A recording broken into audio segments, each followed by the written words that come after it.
Bien, mientras eso sucede, vamos a hacer un repaso de los atributos de la prueba, hacer una retroalimentación para retomar la clase. Los atributos de la prueba es muy importante que el abogado lo conozca porque son requisitos intrínsecos de la prueba.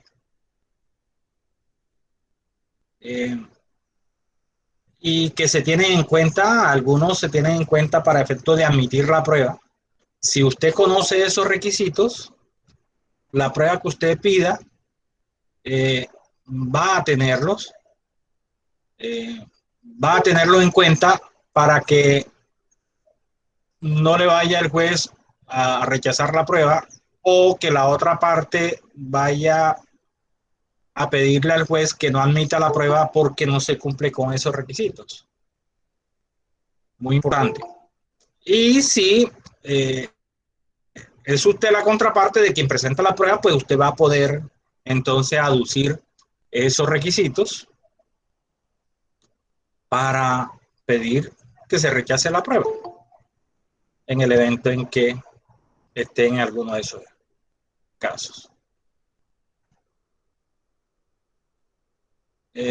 Cuando vimos atributos de la prueba, vimos la conducencia, la pertinencia, la utilidad y la eficacia.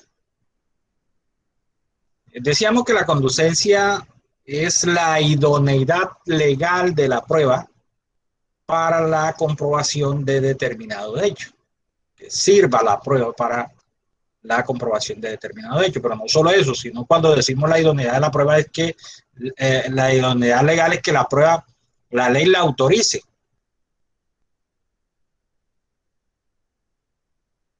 La ley no, que la ley diga.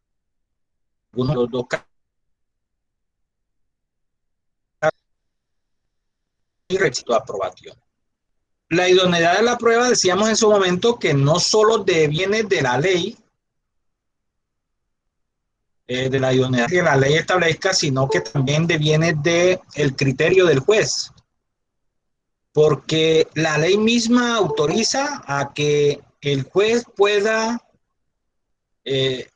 autorizar pruebas, practicar pruebas que a su prudente juicio sirvan para la comprobación de los hechos que están sometidos a discusión en el proceso.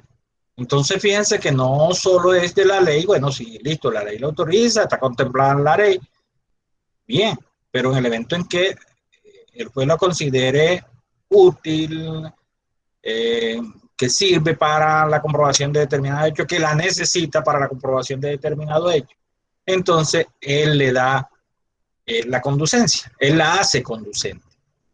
Inclusive, dice la norma, podrá practicar pruebas por fuera de las contempladas en el Código General del Proceso, por fuera del sistema jurídico nuestro, inclusive, podría darse, porque a veces se puede recurrir al derecho comparado y el derecho comparado pues se recurre a los sistemas jurídicos de otros países, de otras latitudes.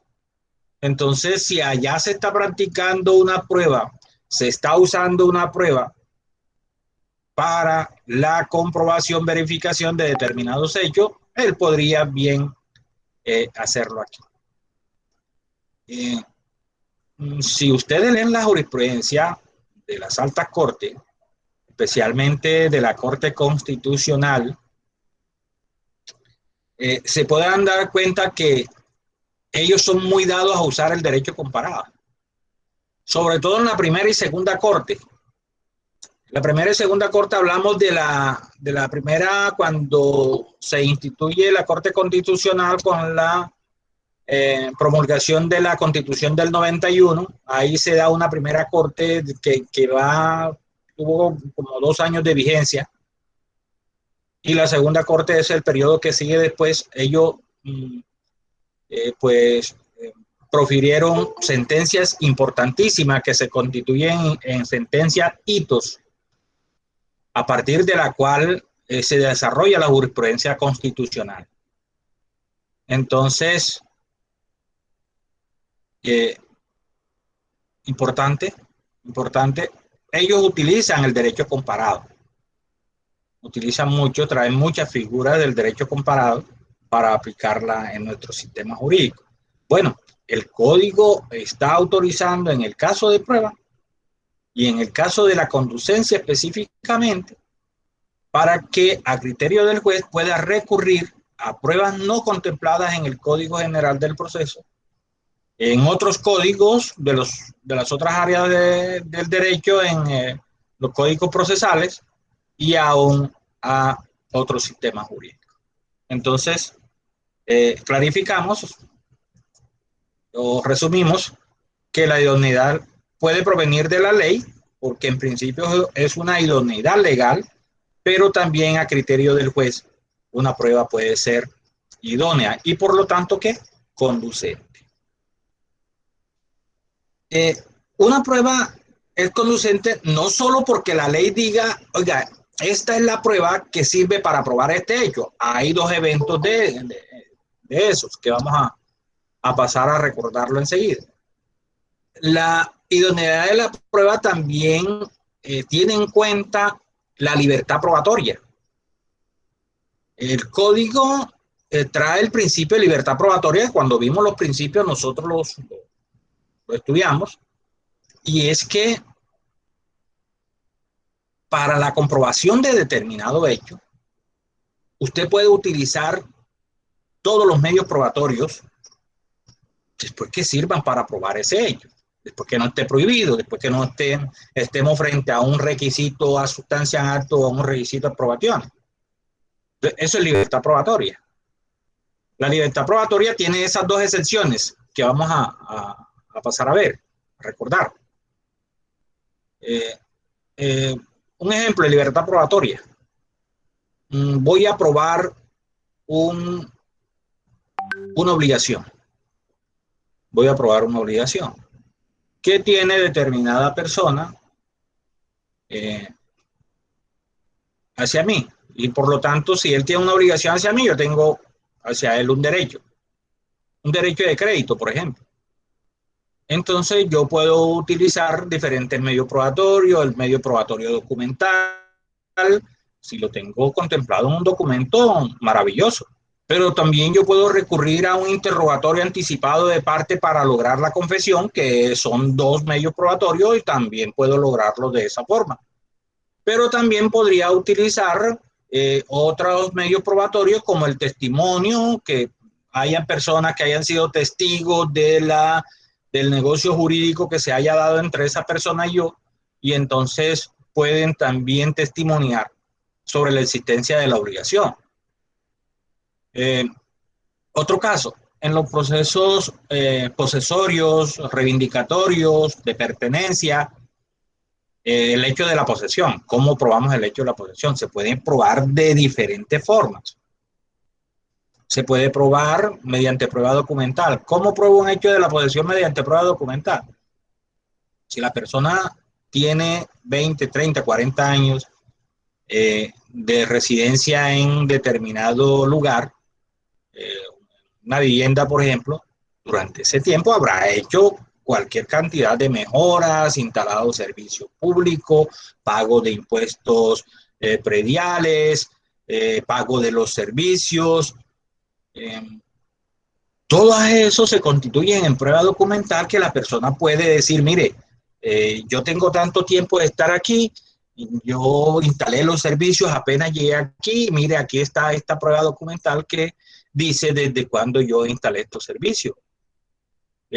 Mire, se paga impuesto predial y aquí están los recibos pagados desde hace 20 o 30 años.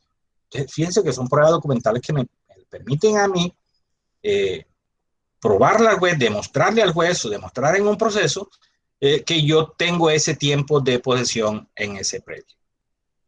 Otra, testimonios de personas, vecinos, amigos, que sepan que la persona que hayan ido a visitar a esa persona desde ese tiempo, que conozcan que esa persona vive, reside en ese lugar desde ese tiempo y que haya hecho, que le hayan visto que hace mejora, que siempre ha estado viviendo allí, que él es el que dispone. Entonces, O inclusive, como la posesión se puede ejercer a través de otra persona que tenga arrendada y él es el que cobre los arriendos, entonces también es una prueba válida la testimonial. Inspección judicial. Se hace una inspección judicial para mirar si la persona está allí, qué mejoras ha realizado en el inmueble. Un dictamen pericial también para que diga qué construcciones hay, qué vetustés tiene las construcciones, desde cuándo están construidas. Entonces, todas esas son pruebas que permiten la verificación de ese hecho que está aduciendo la persona de la posesión. Entonces, fíjense, todas esas son pruebas conducentes. ¿Por qué? Porque sirven, son idóneas, sirven para probar ese hecho. ¿Ve? Eso se llama libertad probatoria. Yo puedo utilizar los diferentes medios probatorios. Así que la conducencia no solo se limita a los dos eventos donde la ley dice, venga, este hecho solo se puede probar de esta forma.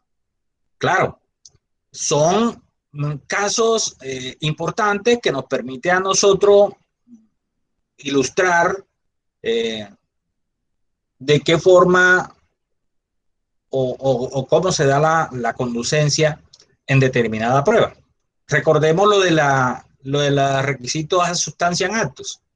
Requisitos a sustancia en actos que traduce requisitos sustanciales del acto. Es que para que un acto nazca a la vida jurídica, a veces la ley establece una serie de formalidades que se deben cumplir para que ese acto nazca a la vida jurídica. ¿Listo? Entonces, y esas formalidades normalmente están establecidas en la norma, son solemnidades o formalidades que normalmente están establecidas en la norma. Y entonces la ley dice, bueno, listo, para que este acto nazca a la vida jurídica, usted debe cumplir con esta formalidad, estas solemnidades. ¿Caso cuál? El de la propiedad inmueble. Para adquirir la propiedad inmueble, entonces la ley lo tiene reglado, dice exactamente cómo hacerlo.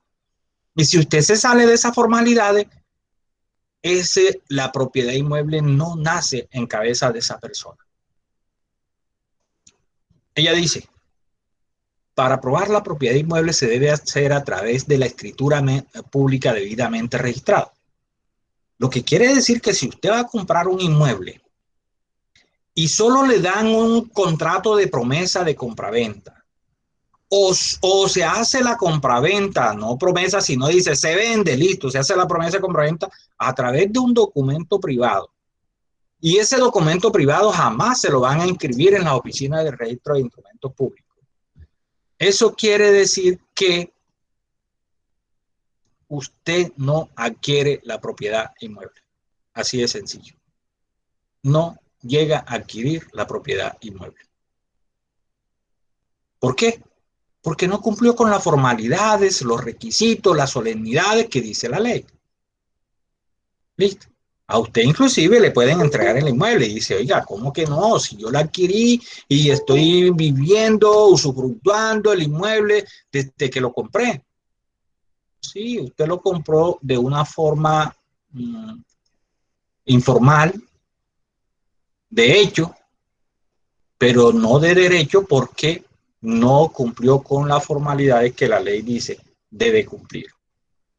¿Esa es la única forma? No, hay otra forma, pero también están regladas. Por ejemplo, la sucesión, cuando usted adquiere un inmueble por sucesión. Pero tiene que liquidar la sucesión y que en el proceso de partición se le asigna a usted eso.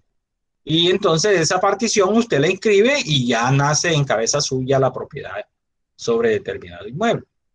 Otra, cuando se hacen las adjudicaciones por parte de la Agencia Nacional de Tierra o por parte de las entidades municipales o los entes municipales que pueden hacer cuando se trata de bienes urbanos, es competencia de los entes municipales, de los municipios, hacer las adjudicaciones de predios que no tienen título, o cuando se trata de bienes rurales, entonces se encarga de ello la Agencia Nacional de Tierra. Entonces, en esos casos también, ¿cómo lo hacen ellos? A través de resoluciones. Le hacen la adjudicación a través de una resolución. Esa resolución usted puede, porque la ley sí lo tiene reglado, que usted la puede inscribir en la oficina de registro de instrumentos públicos, y una vez que esos actos, el de sucesión que le dije, el de la escritura pública de compraventa, por ejemplo, el de las resoluciones de adjudicación, una vez que son inscritas, entonces cuando nace en cabeza suya la propiedad inmueble. Porque, ojo, y ha sucedido. ¿Qué cosa? Que usted puede comprar una propiedad inmueble y resulta que a usted le venden esa propiedad inmueble, le hacen la escritura pública, van ante el notario, firmó el vendedor y usted también firmó. De acuerdo con la escritura pública, ese bien ya es suyo, de acuerdo con la escritura pública. Pero resulta que usted no le inscribe, por alguna razón. Dio tiempo, se le olvidó inscribirla. Oiga, si se va a consultar en la oficina de registro de instrumentos públicos a quién pertenece ese bien inmueble, ¿sabe en cabeza de quién aparece? Del vendedor. Aparece en cabeza del vendedor porque usted no ha registrado su escritura. Entonces, ¿eso qué quiere decir? Que ese vendedor puede venderla. Claro, él no tiene ningún inconveniente más que el moral, porque sí tendría pues un impedimento moral porque él sabe que ya la vendió. Pero si es de esas personas que no les importa eso, esa persona puede venderla otra vez. Y si el comprador último es el que registra, usted que compró primero, se queda sin la propiedad. Ojo con eso, porque muchas veces ha sucedido. Y esto que le estoy diciendo no es traído a los cabellos, se presenta, se ha presentado, y es el caso sobre eso. ¿Listo? Entonces, bien. Entonces, requisito ad sustancia actus. Quiere decir que para que el acto nazca a la vida jurídica, se deben cumplir con esos requisitos sustanciales que dice la norma, ¿listo? Para la existencia sustancial del acto. Y el otro es el de requisito para aprobar o requisito ad probationem. Este requisito es que la ley dice de qué forma se prueba determinado acto. No está hablando de los requisitos para la existencia sustancial, no, es diferente, sino que dice este acto se debe probar de esta forma. Es como una especie de tarifa legal, porque la ley es la que está diciendo, cuando veamos nosotros sistemas de valoración, vamos a ver eso, es una especie de tarifa legal, uno de los sistemas de valoración en que existe, que en algunas latitudes todavía existe rezago en nuestro sistema. Estas normas de requisitos a sustancia en actos y de requisitos de aprobaciones son rezagos de la tarifa legal, porque la ley es la que asigna el valor probatorio. Cuando le dicen a usted, oiga, el parentesco se debe probar mediante el registro civil, es la forma que tengo para probar el parentesco, no es otra. No se confunda el parentesco con la paternidad, porque para la paternidad, pues sí hay que adelantar un proceso, después que no se haya reconocimiento, hay que adelantar un proceso ante el juez de familia, y la prueba es la de ADN para ver si coinciden los marcadores genéticos. Entonces, eso es diferente, eso es prueba de paternidad. Lo que estamos hablando acá de prueba de parentesco, es decir, una vez que ya está registrada la persona como hija de, entonces, o hijo de, entonces se prueba el parentesco con el registro civil. Listo, ese es el requisito de aprobación. El acto, ojo, el acto sí nace a la vida jurídica, solo que para aprobar la ley establece cómo. Bien, ¿alguna inquietud? Podemos volver sobre ello. Bien. Recordemos lo que dijimos sobre que la pertinencia. Bueno, tanto la conducencia como la pertinencia son requisitos intrínsecos, pertenecen a la prueba. Yo de entrada, puedo determinar si esa prueba es conducente o si esa prueba es pertinente. De entrada, porque, por ejemplo, si usted, como estamos diciendo ahorita, usted está alegando o está aduciendo o le está diciendo al juez, está afirmando al juez que usted es propietario de un bien inmueble y no le aporta la escritura pública debidamente registrada y le dice que le va a probar ese hecho mediante otras pruebas, esas otras pruebas son ¿qué? Inconducentes. Esas otras pruebas son inconducentes. Parece mentira, son pocos los casos que dan, pero sí se dan en los procesos. Hay personas que no manejan esa parte. Entonces, quieren probar la propiedad inmueble de diferente forma, siendo la prueba inconducente. ¿Listo? Son requisitos entonces que pertenecen a la prueba y que usted de entrada sabe si la prueba cumple o no con esos requisitos. Otra, la pertinencia, claro, es un requisito intrínseco de la prueba. Yo de entrada puedo saber si esa prueba tiene relación con el tema de prueba, es decir, con alguno de los hechos de la demanda del caso, y eso es lo que me da la pertinencia. Porque si usted está, por ejemplo, en un caso de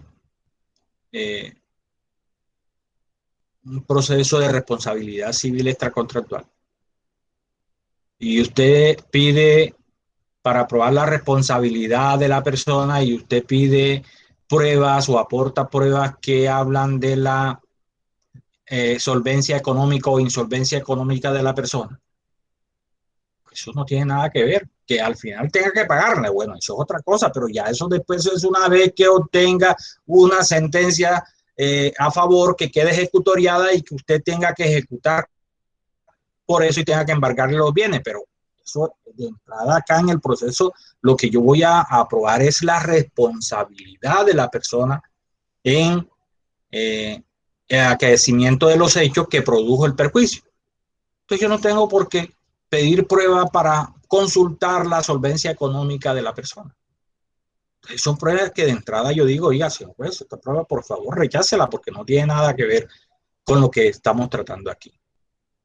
La pertinencia, recordemos, es entonces la relación que existe entre la prueba y el tema de prueba del proceso. ¿Por qué no decimos entre la prueba y el hecho a probar? Porque en un proceso no llevamos un solo hecho a probar. Llevamos una serie de hechos. Llevamos varios hechos. Y esos varios hechos constituyen el tema de prueba del proceso. Todos esos hechos que usted lleva, se van a dar cuenta o consulte, por favor. En este curso, normalmente en la presencialidad, pues, hacemos el ejercicio de la demanda. Bueno, es en el de procedimiento, si estoy en probatorio.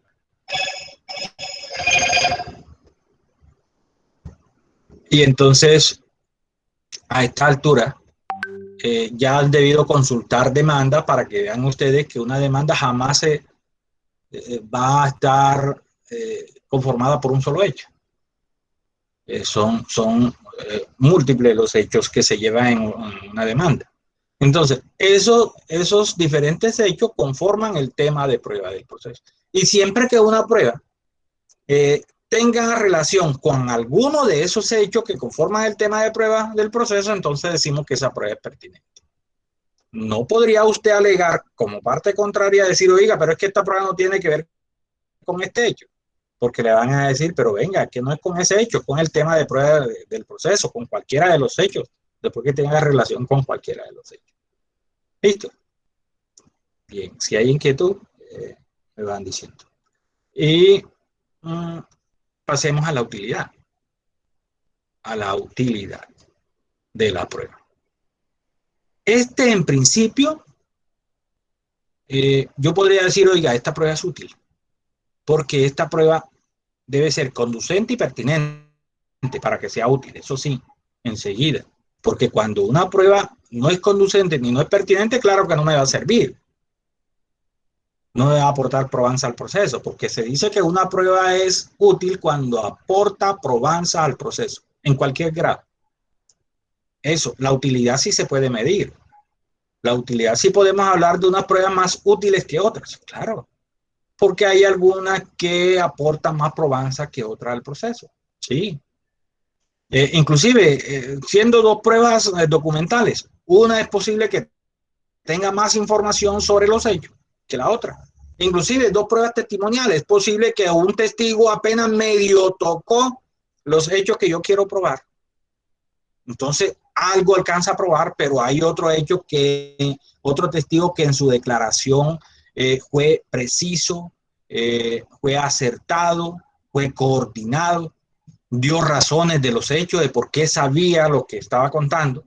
Entonces, esa va a ser una declaración que va a aportar más probanza. Entonces, una puede ser más útil que otra, pero siempre que se aporte probanza, esa que apenas aportó algo, también es útil.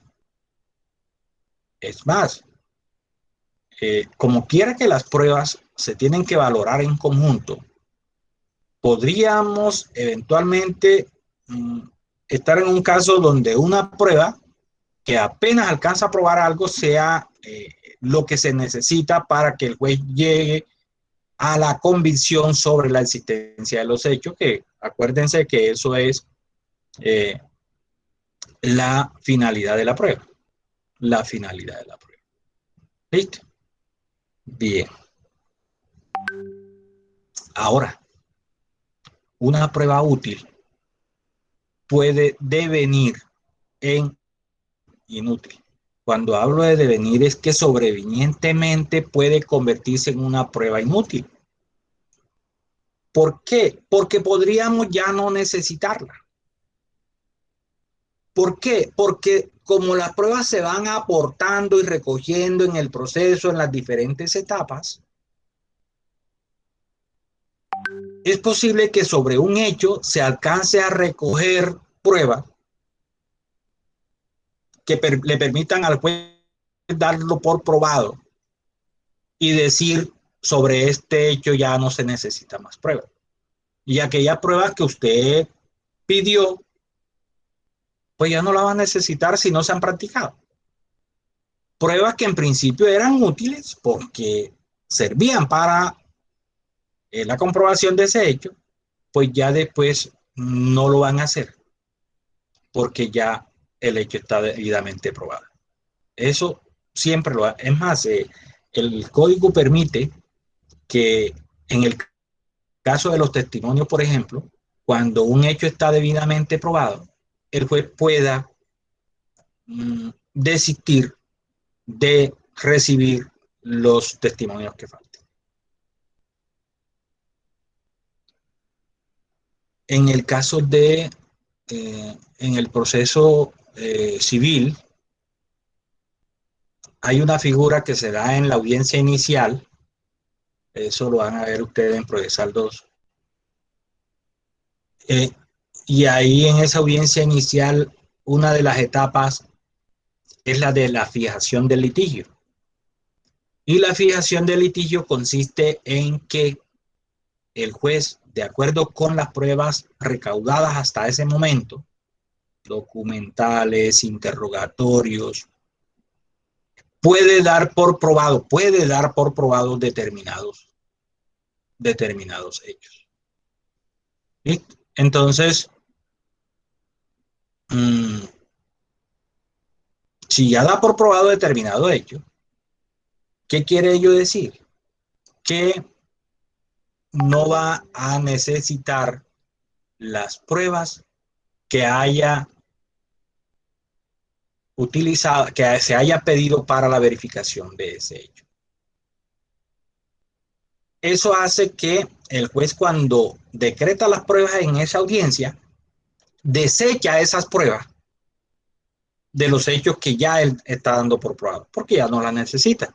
Devienen en inútiles, siendo en principio útil. Bien.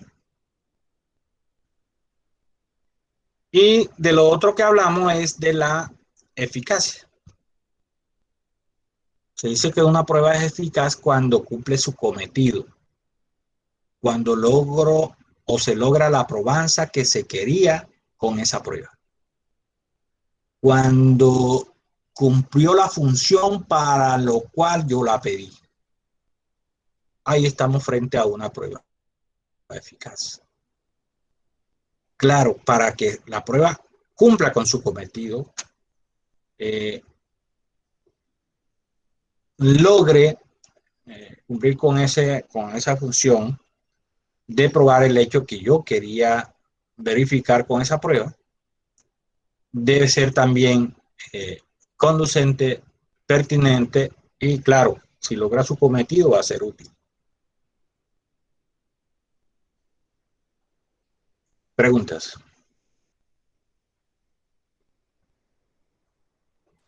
Les ruego me esperen un minuto, 2 minutos, 3 minutos, un momentico para ver. Me disculpa un momento. Tranquilo, profe. Gracias. Están ahí, ¿verdad? Bueno. Vimos, vamos a ver, de acuerdo con el programa,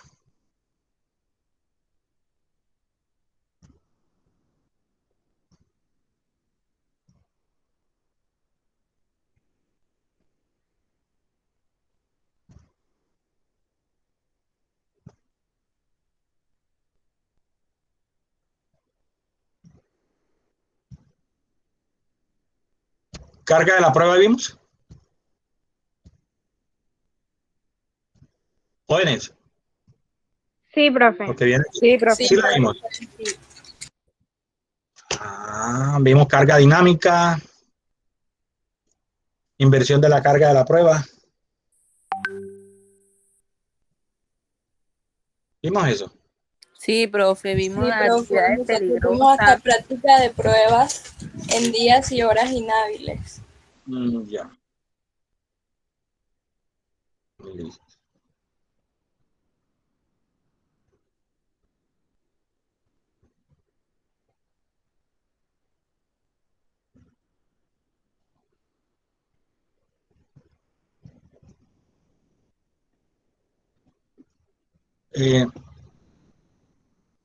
Sobre el decreto y práctica de prueba,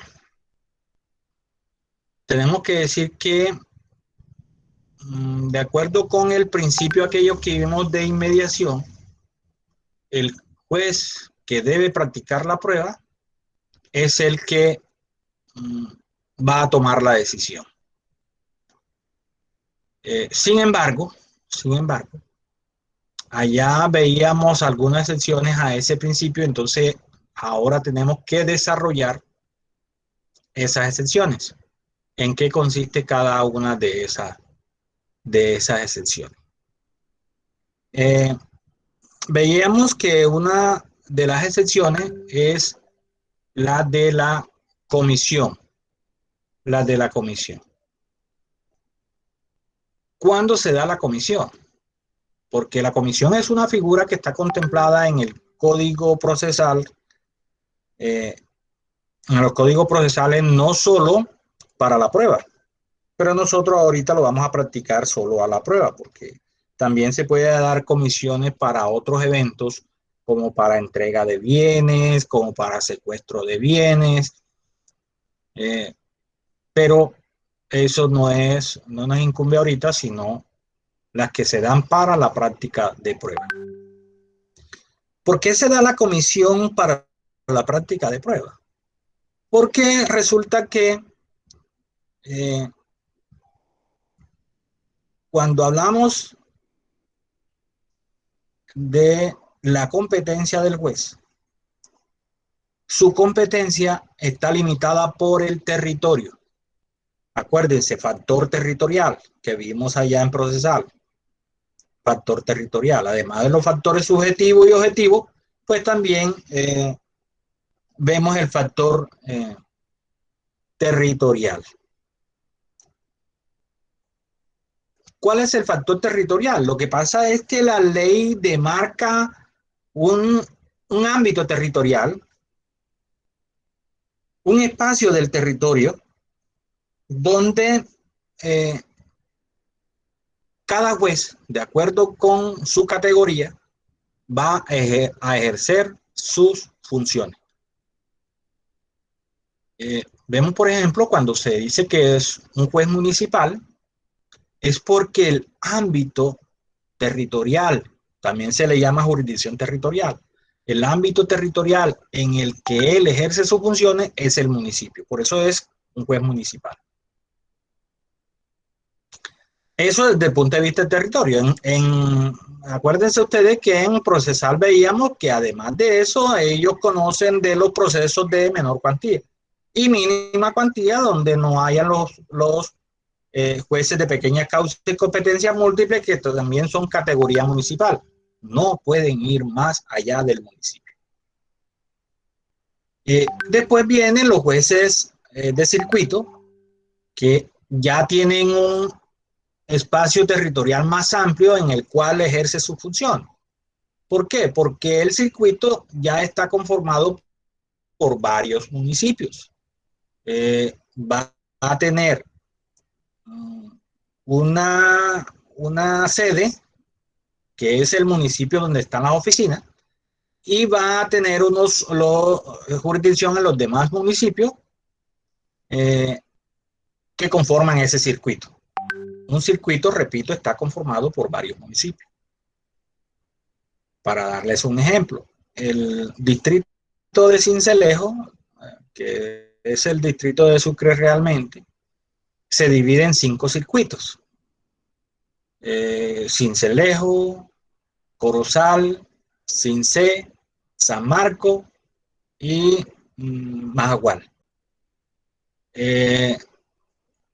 El circuito de Sincelejo está conformado por los municipios de Sincelejo, San Pues, El Roble, Palmito, Coveña, Tolú, Tolú Viejo, San Onofre, Chalán, el otro que está ahí es Colosó.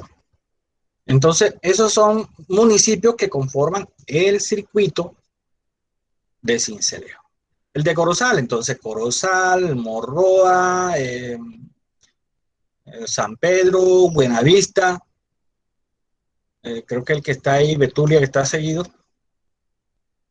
Y así, es para decirle que los circuitos están conformados por varios municipios. Entonces, el ámbito territorial del juez alcanza hasta allá, hasta eso. Después, subiendo, tenemos los tribunales. Los tribunales se le llaman también jueces de distrito, porque son jueces colegiados, porque son varios, conforman salas, pero su ámbito territorial entonces está conformado por todo el territorio del departamento. Normalmente un distrito coincide con el territorio de un departamento. Le digo normalmente porque no es necesariamente así, porque hay en algunos departamentos donde hay más de un distrito. Por ejemplo, en Cundinamarca, uno es el distrito de Bogotá y otro es el distrito de Cundinamarca. Profe, esa es la única excepción. No, hay otro también, por ejemplo, el de Cartagena. Hay un distrito que es el de Bolívar y otro que es el del archipiélago. Y en Medellín también hay uno que es el de Antioquia y otro que es el de los territorios nacionales.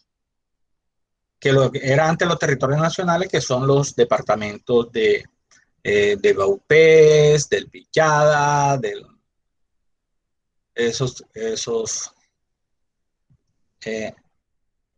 departamentos. Bien.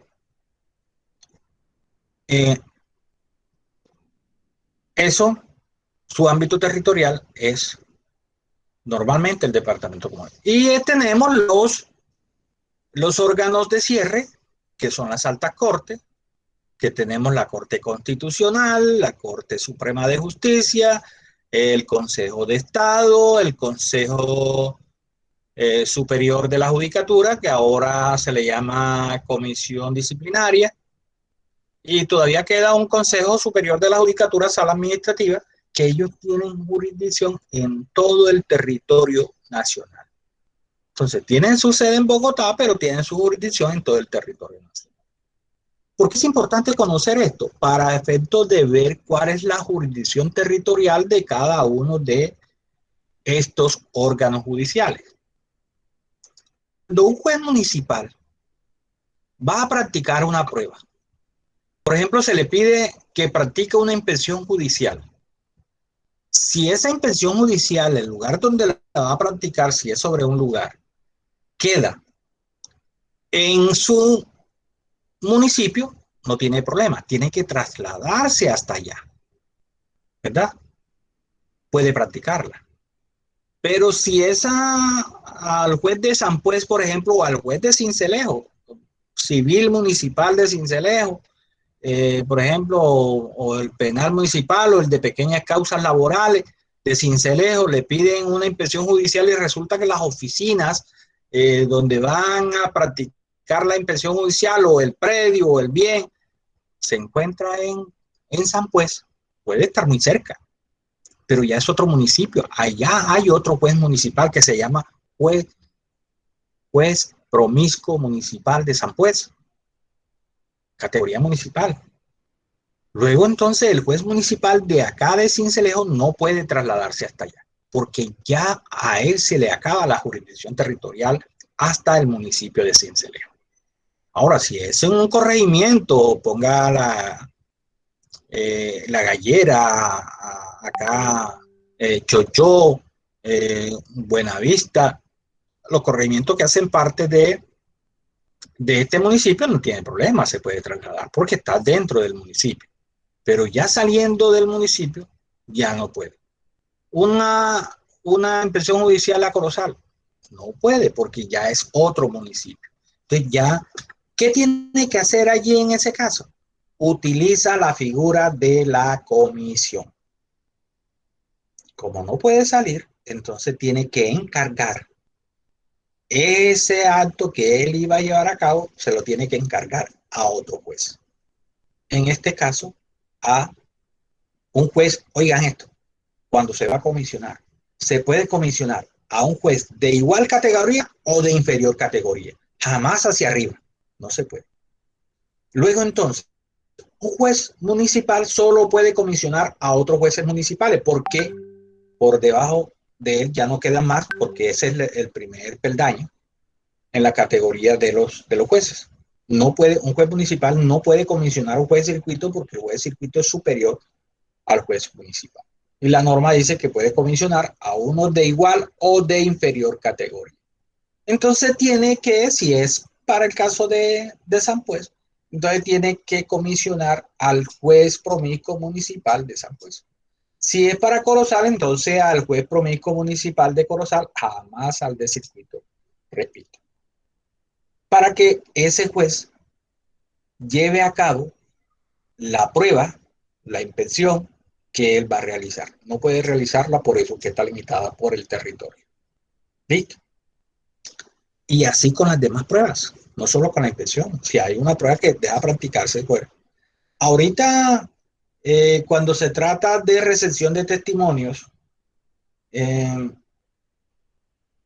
es muy fácil porque la persona puede estar es el juez municipal de aquí, pero la persona puede estar en Corozal, puede estar en Barranquilla, en Medellín, en Bogotá, en Leticia, en Pasto, es decir, en cualquier lugar del país, inclusive en el exterior, y puede comparecer a través del internet. Y entonces, como estamos haciendo ahorita las audiencias en forma virtual, pues la persona puede estar en cualquier lugar. En la semana pasada, pues tuve una audiencia donde una de las partes demandante estaba en Estados Unidos y normal, se hizo normal. O sea, ni siquiera, de acuerdo con la ley, eso no tiene ningún problema. Tiene la asistencia normal a la audiencia. Bien.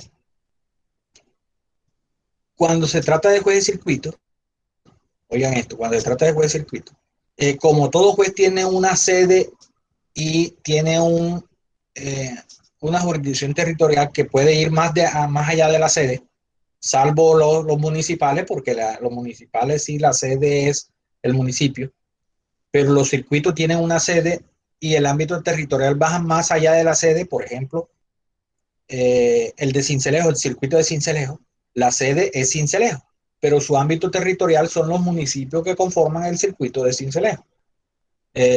¿Cuáles? Les repito, Sincelejo, San Pues, El Roble, por acá Palmito, Coveña, Tolú Viejo, San Onofre, Yalán, Colosó, eso hacen parte del circuito de Sincelejo. Entonces, el juez, si tiene que practicar una inspección judicial fuera de la sede, pero en el circuito, tiene que trasladarse. No puede comisionar, tiene que trasladarse.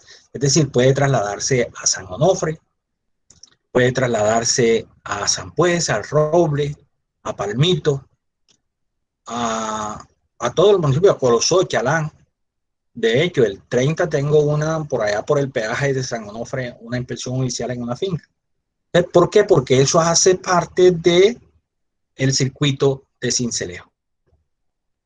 La inspección judicial, porque si fuese otra prueba que se fuese a practicar, ya no se puede salir de la sede.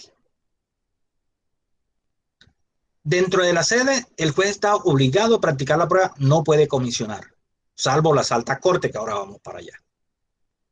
Dentro de la sede, repito, dentro de la sede no puede comisionar, está obligado a practicar la prueba. Fuera de la sede puede comisionar si no se trata de inspección judicial. Es decir, si se trata de inspección judicial fuera de la sede, no puede comisionar si está dentro de la jurisdicción territorial. Si ya está fuera de la sede y también de la jurisdicción territorial, entonces sí puede comisionar. Ejemplo, Corozal ya es otro circuito. Entonces, está fuera de la sede, una inspección judicial, así puede ser el juez del circuito de Sincelejo, pero no podría ir hasta Corozal porque ya es otro circuito. Entonces tiene que comisionar. ¿A quién puede comisionar? Siendo un juez de circuito, puede comisionar a un juez de circuito o a un juez municipal, de igual o de inferior categoría. ¿Listo? ¿Alguna inquietud ahí? ¿Algo que no hayan cogido? Bien, vamos bien entonces. Los jueces de distrito. La sede normalmente es la capital del departamento, normalmente. Casi todos los tribunales están en las capitales. Salvo hay algunos distritos que, como les dije, pero no, están en las capitales. Sí, en todos están en las capitales. Los tribunales. O sea, los tribunales es la sede, es la capital, y el ámbito territorial, la jurisdicción territorial, es todo el departamento. Entonces, ellos para practicar una inspección se pueden mover a cualquier lugar del departamento. Ahora, hay que hacer una claridad. Por cuestiones de orden público, el código establece que aún dentro de la jurisdicción, el juez pueda comisionar. Por ejemplo, si el orden público está pesado, la otra vez que hubo cerramiento de vías y tocaba hacer una inspección judicial en San Pues o en San Onofre, entonces, y también por orden público, por seguridad, en esas zonas, pues que a veces hay problemas de orden público, antes que había guerrilla, paramilitarismo, no se podía uno trasladar hasta allá, porque era peligroso. Entonces los jueces locales, se puede comisionar a los jueces locales para que ellos puedan practicar esa prueba.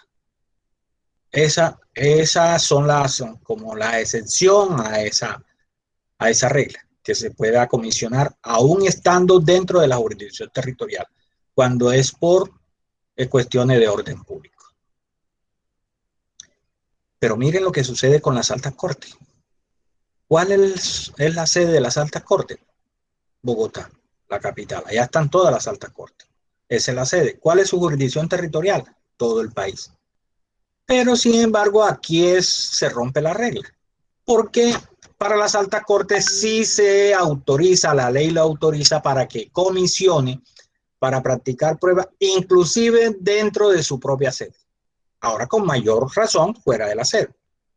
Son los únicos que están autorizados por la ley para comisionar aún dentro de la propia sede.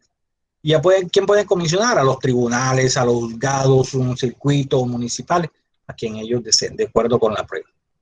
Pueden comisionar a nivel nacional y también pueden comisionar en la misma sede, es decir, en el mismo Bogotá. ¿Listo? Preguntas. Inquietudes. Bien. Otra de las excepciones que vimos es la prueba trasladada. La prueba trasladada. ¿En qué consiste la prueba trasladada? La prueba trasladada consiste en que cuando una prueba ya ha sido practicada en un proceso anteriormente, se puede trasladar de ese proceso al proceso que estamos viendo ahora. Claro, tiene que guardar relación con el caso, con el proceso que se está llevando en ese momento, ¿no? Para que se pueda dar. Esa prueba puede trasladarse en forma sumaria, como prueba sumaria o como prueba plena. ¿Cómo es eso? Sí, miren. Si en el primer proceso los demandantes eran A en contra de B, y si el segundo proceso también es el de A en contra de B y cualquiera de acá de este proceso pide que se traslade aquella prueba acá, ya eso entra como prueba plena. ¿Por qué? Porque ya las partes allá en aquel proceso tuvieron oportunidad de controvertirla. Acá no tiene que surtir controversia porque ya se controvirtió entre esas mismas partes. Ahora, es posible que acá no sean las mismas partes, pero por lo menos contra quien se va a aducir sí fue parte en el primer proceso, también entra como prueba plena. Ejemplo, si el primer proceso es de A en contra de B y allá se pidió la prueba por cualquiera de esas partes, pero ya se surtió allá la contradicción. Si acá, en este proceso, es de B contra C, por ejemplo, fíjense, ¿quién está acá en este proceso que estuvo allá? B. Entonces, y es el que pide la prueba en contra de B, esa prueba pasa como prueba plena. ¿Por qué? Porque ya B tuvo oportunidad de controvertirla en el primer proceso. Pero lo contrario, si en el segundo proceso, el proceso actual, es de B contra C, es B el que pide la prueba en contra de C, entonces esa prueba entra como prueba sumaria porque C no estuvo en el primer proceso. Entonces acá se tiene que dar la contradicción de la prueba. ¿Sí lo ven? Entonces, el caso es que entra como prueba plena cuando contra quien se va a aducir acá en el segundo proceso estuvo en el primer proceso. Pero si contra quien se va a aducir en el segundo proceso no estuvo en el primer proceso, entonces entra como prueba sumaria y por lo tanto se tiene que dar la contradicción. Dirán ustedes, ¿cómo es esa contradicción? Listo, veamos. Por ejemplo, es una prueba documental. Listo. Entonces, esa prueba entra acá a ser controvertida. Si, por ejemplo, la pidió B en contra de C, que C no estuvo en el primer proceso, entonces cuando la pida y llega acá, el juez lo da en traslado a C para que el C pueda oponerse en contra de esa prueba. Si tiene que, por ejemplo, desconocer el documento, tachar de falso, hacer la oposición. Si fueron unos testimonios y dice, venga, pero esos testimonios se pidieron allá, se practicaron allá y yo allá no estaba. Entonces, señor juez, le pido que esos testigos se llamen para ratificar, eso se llama ratificación del testimonio, llamen para la ratificación de su testimonio. Y acá, ¿en qué consiste? En que nuevamente se hacen comparecer a los testigos para interrogarlos nuevamente sobre lo mismo que se le preguntó allá, sin permitirle ver sus respuestas, si lo dice la norma en forma clara. ¿Por qué? Porque ahora la parte contra quien se está aduciendo no tuvo oportunidad de interrogar en su momento. Esa es la prueba trasladada. Normalmente se pide las pruebas que se practicaron, a veces todas las actuaciones que se hayan dado. También se puede pedir como prueba trasladada, inclusive las decisiones que se hayan tomado allá, porque allí se hace valoración de prueba. Pero lo normal que se puede pedir es la prueba que ya fue practicada en el otro proceso. ¿Lista? Preguntas. A veces, Profe, entonces esa prueba que está en el otro proceso, siempre que la va a solicitar es alguna de las partes. Es decir, el juez nunca va a hacer solicitud para que le traigan esa prueba de otro proceso. sí, o sea, normalmente el juez no puede, ¿sabe por qué? Porque el juez no tiene por qué conocer el otro proceso. No tiene por qué conocerlo. La prueba trasladada siempre es a petición de parte. A menos que, oye esto, a menos que en un interrogatorio que el juez haya dicho, haya practicado, en otra prueba que haya practicado, aparezca que eso ya se ventiló en otro proceso, que esa prueba se recaudó en otro proceso y ese juez ya conociendo la existencia de ese proceso, entonces sí pueda pedir eso. Eso sucede también con los testimonios. ¿Cómo saber el juez quién es la persona que conoce la prueba?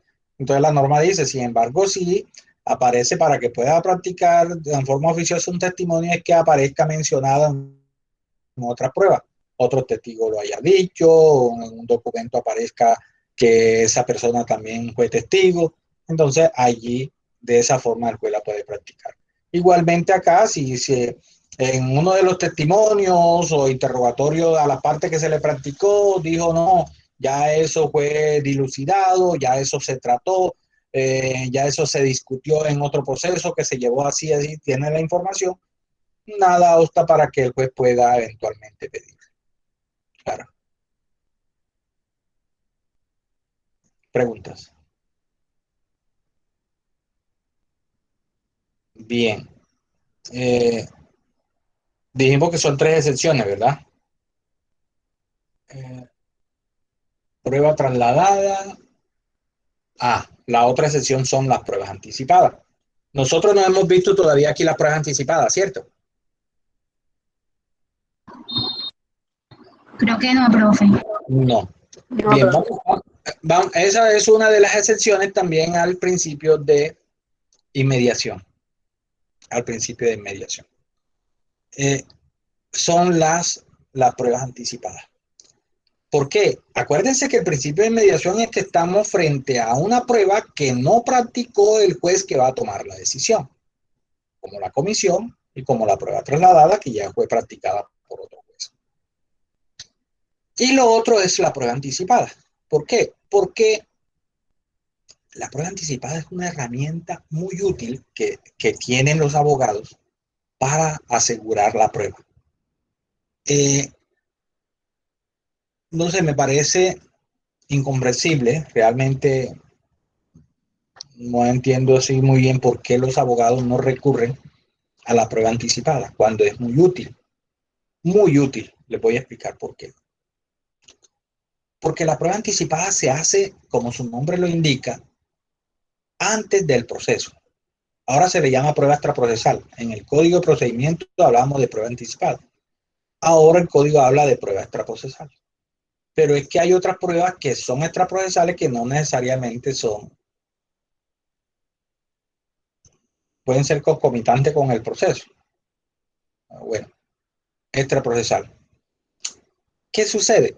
que la ley a usted lo faculta para que antes de iniciar el proceso, usted pida o practique, ojo, usted mismo puede practicar algunas pruebas, algunas pruebas. Eso es lo que vamos a ver en la prueba anticipada. Puede practicar inspecciones, claro, no van a ser inspecciones judiciales, pero sí usted puede practicar, inspeccionar un lugar, tomar filmaciones, tomar fotografías, llevar a un perito, es decir, hasta con intervención de perito, el perito puede elaborar su dictamen, usted puede recibir testimonios en su oficina como abogado, usted como abogado puede recibirlo. Antes solo se permitía que usted para recibir unos testimonios extrajuicio o extraproceso tenía necesariamente que llevarlo ante el notario y pagarle al notario. Hoy lo puede hacer ante el notario, pero hoy lo puede hacer también en su oficina. Lo puede hacer también en su oficina. ¿Listo? Y se reciben esas pruebas. Sí. O sea, recibir un testimonio en la oficina del abogado. Claro, claro. Así como te lo estoy diciendo. Cuando Y veamos la prueba anticipada. legal. ¿Ah? ¿Cómo? Y eso sí es legal, o sea, ¿cómo la llevamos ante el proceso? María, es que lo que te estoy diciendo, lo que yo te estoy diciendo aquí, todo es legal. ¿Tú consideras que eso es inaudito, que eso no se puede, que eso no se debe? Que eso... No. O sea, el juez, ¿cómo me va a creer ese testimonio? Sí, ¿por qué no te habría que creer? ¿O qué? ¿Por qué tendría que desconfiarte? La idea es, la pregunta sería, ¿por qué va a desconfiar de ti? ¿Mm? Claro. Ahora, lo que dice la norma es que siempre se tiene que hacer la prevención del falso testimonio, ¿no? Pero mira, eso es un capítulo que vamos a ver más adelante, lo estamos referenciando, pero sin embargo te voy a adelantar la norma para que la vayamos ahí consultando. La prueba extraprocesal es un capítulo que nosotros vamos a ver que está del 183 al 190. Mira.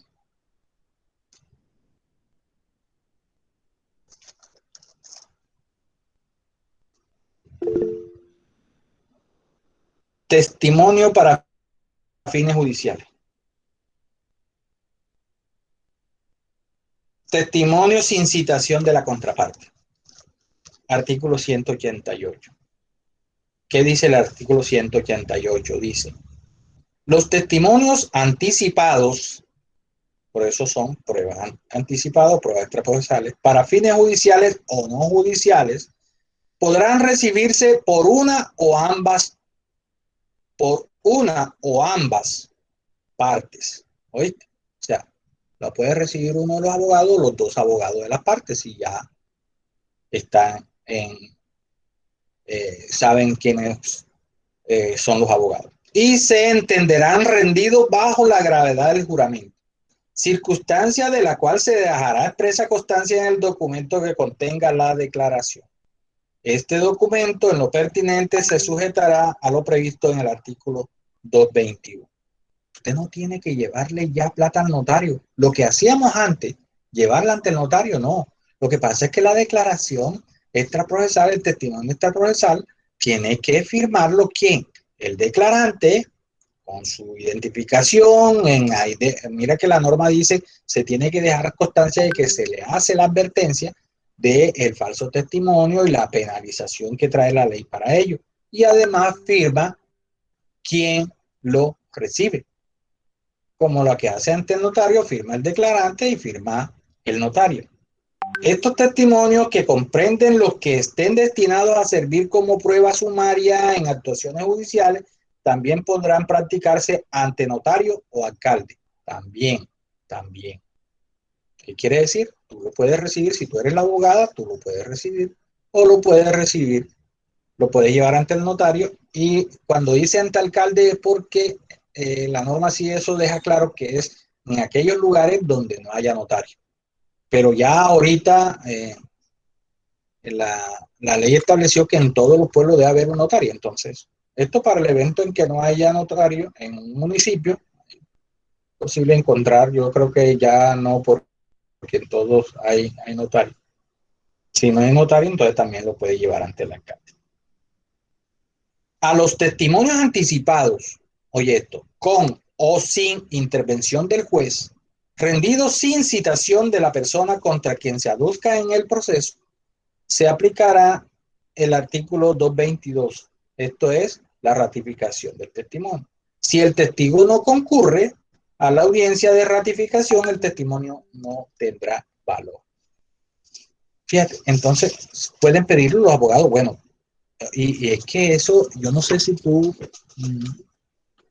te habrás dado cuenta, pero sí lo muestran en las películas donde en el caso nuestro no se da, ¿sabe por qué? Porque la cultura nuestra, cultura jurídica nuestra, de los abogados nuestros, no permite hacer eso. Sin embargo, ya se ha dado paso de eso a nivel de personas jurídicas, de bufete de abogados, pero en otras latitudes, antes de llevar un proceso al juez, las partes se ponen de acuerdo. Aquí lo que se ha querido es la conciliación, pero esa conciliación, eso no ha servido de nada por la misma cultura jurídica de los abogados que van siempre a confrontar, y lo que se forma en esos centros de conciliación no es conciliación, sino agudizar el conflicto por los abogados que no saben conciliar. Pero en otras latitudes, muchos procesos se arreglan en la oficina de los abogados, con las partes, porque se citan y se practican, y practican pruebas allí reciben testimonios, allí muestran los documentos, allí está, o sea, allí llevan pruebas, y ellos dicen, oye, tenemos esta prueba, y la otra parte, no, pero nosotros tenemos esta prueba, y entonces reciben los testimonios, y de acuerdo con eso, ellos se ponen de acuerdo. Cuando ya no se ponen de acuerdo, entonces lo llevan ante el juez. Aquí todavía nosotros no tenemos eso, no hacemos eso. Pero fíjate que en esa dirección es que el Código General, un momentico, se me está quedando sin batería.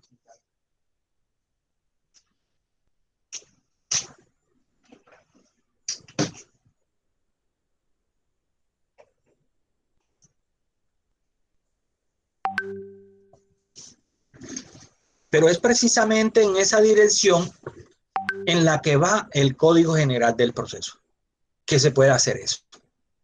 ¿Listo? Es en esa dirección. Entonces sí, tiene validez. Pero oye, pueden servir como prueba sumaria o como prueba plena. Justamente eso es lo que yo les decía ahorita sobre la prueba trasladada, también se aplica aquí a las pruebas extraprocesales, pruebas anticipadas. Dependiendo cómo se haya practicado, así va a llevarse al proceso. Explico. Si se trata de unos testimonios anticipados, y entonces esos testimonios yo lo voy a recibir porque voy a demandar al señor X, pero yo acudo ante el juez, porque también puedo acudir ante el juez como prueba anticipada, ya les voy a pero acudo ante el juez para que se reciban esos testimonios, pero no cito al señor X para que él pueda controvertir, no lo cito. El juez no tiene problema porque la norma contempla que se puede hacer con o sin citación de la contraparte. Entonces el juez lo recibe. Cuando tú vas a aportar esa prueba al proceso que ya vas a iniciar contra el señor X, ¿cómo llega esa prueba? Como prueba sumaria. ¿Por qué como prueba sumaria? Porque el señor X no tuvo la oportunidad de controvertir, de defenderse contra esa prueba. Caso contrario, si yo esa prueba anticipada pido que el juez la practique y cito al señor X, lo notifico, el señor X nombra a su abogado y comparecen o no comparecen, total fue que se le dio la oportunidad. Acuérdate que nosotros hablábamos que el derecho de contradicción se garantiza dándole la oportunidad a la parte, ¿te acuerdas? Eso sí lo vimos, ¿verdad? ¿Recuerdan ustedes? Dándole la oportunidad a la parte, no necesariamente tienen que comparecer. Después que tú lo notifiques y le dé la oportunidad para que la parte se defienda, ya con eso estás guardando el derecho de contradicción, el debido proceso. Oh. Entonces, se notificó al señor X.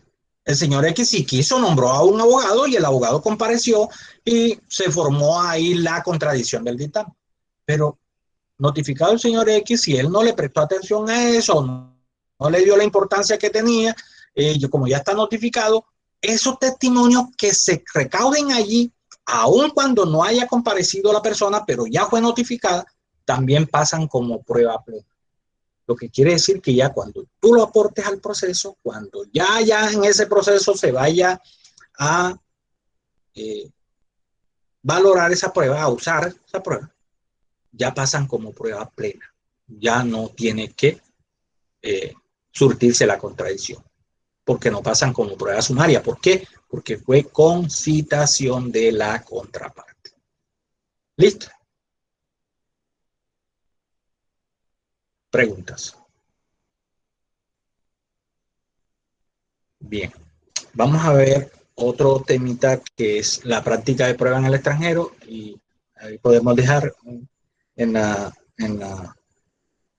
próxima, ya podemos entrar, vamos a ver el capítulo de pruebas extraprocesales, pruebas anticipadas, y le voy a hablar otra vez de por qué la importancia de esa prueba, que es muy importante, que es sumamente importante y que los abogados normalmente no utilizan esa herramienta que la ley les da.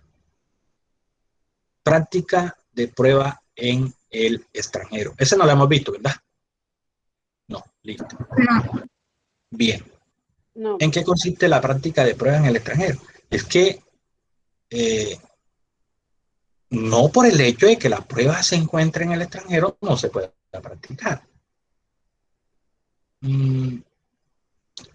Si no se puede practicar a través de los medios de comunicación a distancia como los que tenemos ahorita, porque puede ser algunas pruebas que, si es un testimonio y se localiza a la parte, se sabe dónde está. Ahorita es fácil porque el juez, aquí estando en la audiencia de instrucción y juzgamiento, puede interrogar al perito, esté en el lugar que esté. Les recordaba que apenas la semana pasada pues practiqué una audiencia así. O si es la parte, también se interroga en el lugar que esté, no tiene problema. El problema es que sea otra clase de prueba, o que esas personas pues digan que no tienen los medios para comunicarse, y entonces listo. Se puede hacer de dos formas la práctica de prueba. Por ejemplo, se va a inspeccionar un documento, por ejemplo, se va a inspeccionar un lugar, se va a dictaminar sobre algo. Bienes, por ejemplo, que las personas tengan en otros lugares del planeta. Se puede hacer de dos formas. Además de la de comunicación a distancia, si la prueba lo permite. Esa ya queda ahí incluida. Se puede hacer de dos formas. Son las siguientes. Una es cuando en el lugar donde ha de practicarse la prueba en el exterior exista representación diplomática nuestra. Cuando existe representación diplomática nuestra. Si en el lugar hay cónsules, entonces, ¿sabe qué puede hacer el juez? Comisiona al cónsul para que el cónsul practique la prueba. Lo puede comisionar. Y escuchen esta anotación que tienen que hacer allí. En nuestra legislación, en toda la legislación, es el único evento donde un juez puede comisionar a una autoridad administrativa para la práctica de prueba. La única. A nivel interno no se permite. Es más, hubo un intento de eso y la Corte Constitucional lo declaró inexequible. ¿Por qué? Porque la Corte Constitucional dijo no se puede comisionar autoridades administrativas para práctica de pruebas porque ellos no tienen función jurisdiccional.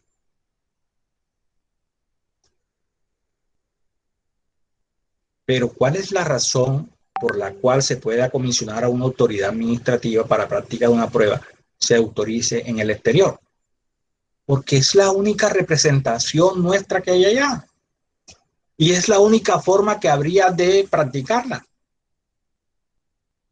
Entonces, si hay representación diplomática nuestra, se comisiona directamente a eso. Y está obligado.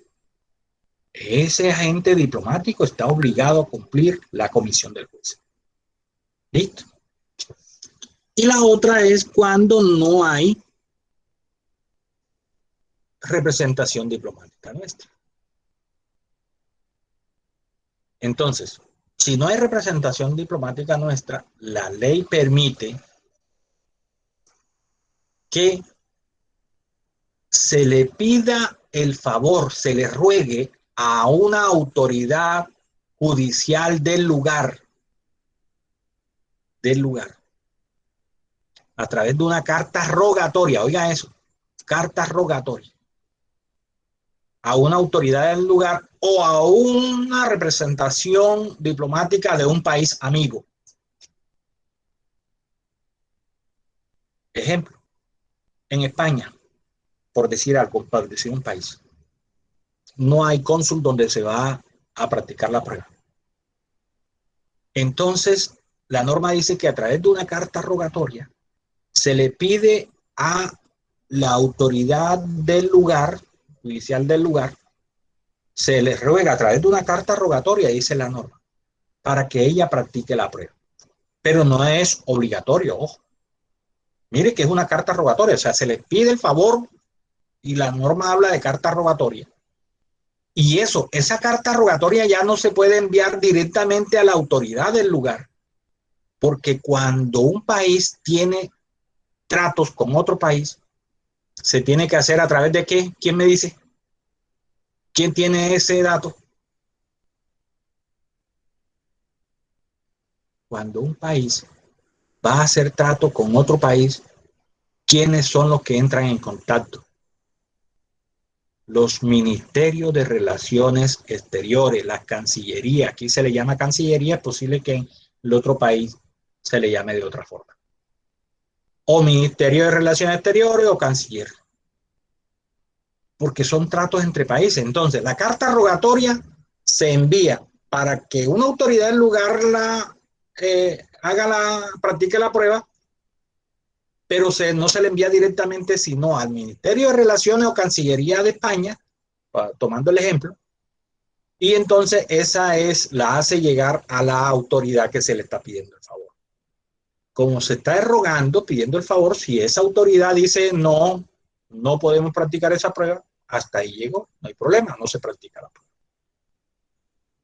El otro es que si allí en ese lugar hay una representación diplomática de un país amigo, por ejemplo, de un país amigo nuestro, que tenga representación diplomática en España, póngale, no sé, Brasil. No creo que Venezuela, pues no sé si de Venezuela practique esa prueba para Colombia. Entonces, si tiene representación diplomática, también se hace a través de carta rogatoria. A través del Ministerio de Relaciones Exteriores se envía al país amigo para que el país amigo entonces le pida el favor para ver si esa representación diplomática de ese país amigo hace el favor de practicarla. ¿Listo? Esa es la forma de practicar pruebas en el exterior. ¿Alguna pregunta hasta allí? Bien, nosotros aquí teníamos también una prueba pendiente que hacer. Ya saben que pasa esta semana, la otra tampoco, por disposición de la universidad no se puede evaluar nada, pero ya en la tercera semana sí miramos a ver. En la próxima clase hablamos a ver qué material tenemos y sobre qué vamos a evaluar. Listo, jóvenes. Por hoy dejamos aquí. ¿Hay alguna inquietud? ¿Alguna pregunta? No. Profe, disculpe si yo tengo una pregunta acerca de lo que usted dijo que evaluar? O sea, ¿estamos hablando de algún quiz o del parcial final? No, del final no. Lo que pasa es que oye, sé que hay una modificación del calendario, pero no he visto la actualizada. Yo no sé si ustedes la tienen. ¿Hasta cuándo vamos? No saben. Hasta el 4 de septiembre. 4 de septiembre, o sea que ya a finales del otro mes. Entonces, bueno, hacer un examen aquí. Acuérdense que habíamos visto antes que íbamos a hacer como 30 en un examen a mediados, el otro 30 en los diferentes quizzes que hacíamos y un 40% en el final. Entonces, la idea es ir acumulando esas pruebas. Vamos a programar la prueba esa del 30%. Los otros son los quizzes. A medida que se van terminando las unidades, vamos haciendo un quiz y vamos acumulando para el otro 30%. Y al final hacemos el del 40%. Entonces, para ir tomando esas notas, para que no carguemos toda una nota que pues a ustedes no les conviene eso, ¿no? Perdió un examen y ahí se quedó. Lo mejor es que tratemos de tomar la mayor cantidad de notas posible y además para que vayan repasando ese material, no lo dejen acumular, porque sé que no leen nada. Entonces, la idea es que vayamos repasando. ¿Listo? Esa es la idea también de preguntar al inicio de cada clase y que aprovechen para tomar una buena nota. ¿Alguna otra inquietud? No hay. Bueno, jóvenes, que tengan... Profe, disculpe, sí tengo ¿Ya? otra pregunta. No hay problema. Lo que pasa es que nosotros hicimos un quiz y bueno, en lo personal, a mí todavía no me ha calificado el quiz, entonces pues, no sé si soy la única o hay algunos otros. Eso lo hicimos ahí en el igual. sistema, ¿verdad? Lo hicimos en el sistema. Sí. Sí, señor, sí, señor. Bueno, prometo revisar todo eso este fin de semana y ya para la próxima clase le tengo noticias. ¿Listo? Ah, listo, profe, muchas gracias. Bueno, pues. Bueno, feliz noche. Igual, profe. Gracias, profe. Que esté bien.